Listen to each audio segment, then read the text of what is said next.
interpellée par 2 militantes de la CGT, sur la scène de la cérémonie des Molières 2023, ce lundi 24 avril, la ministre de la Culture Rima Abdul Malak a pris la parole pour se défendre. Ce lundi 24 avril, se tenait la cérémonie des Molières 2023, au Théâtre de Paris. La remise de prix, récompensant les créations théâtrales françaises était orchestrée, cette année, par le comédien et metteur en scène à succès Alexis Michalik.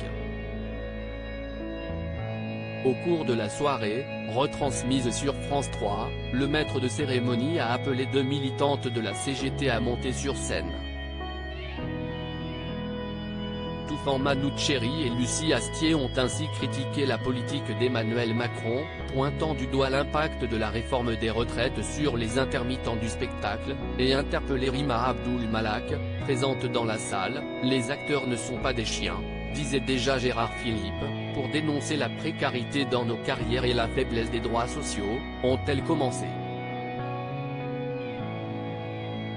Vive les casserolades.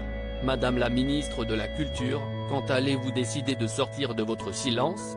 Pendant que vos collègues du gouvernement se répandent de mensonges, vous ne dites rien.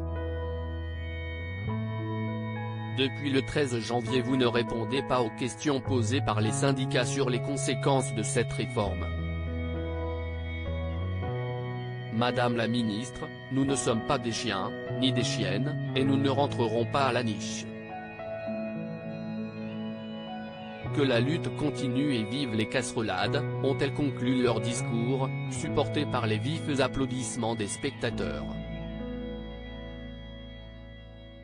Mais, fait rarissime, la membre du gouvernement s'est alors levée pour leur répondre. La ministre de la Culture Rima Abdul Malak répond. En effet, Rima Abdul Malak s'est emparée d'un micro et a riposté « Pardon, je sais que vous n'avez pas le temps, mais ça va », a-t-elle lancé avant de poursuivre. Cette phrase de Gérard Philippe qui a été dite, elle date de 1957, il n'y avait même pas de ministre de la Culture à l'époque. Aujourd'hui, il y a un ministère de la Culture qui défend haut et fort l'exception culturelle française dans le monde. Vous avez une ministre qui a obtenu le budget le plus haut. J'ai débloqué des aides exceptionnelles, vous le savez, pour venir en aide aux structures les plus fragiles. J'ai levé la voix pour défendre la liberté de création, a-t-elle avancé, avant de revenir sur le dialogue supposé rompu expliquant que plusieurs réunions avaient été annulées sur décision des syndicats. Il est encore temps de changer Davis. Je suis là, ma porte est ouverte.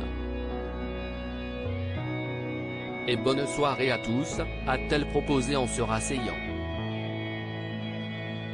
À lire aussi Alexis Michalik, Les Molières, c'est surtout une fête du théâtre.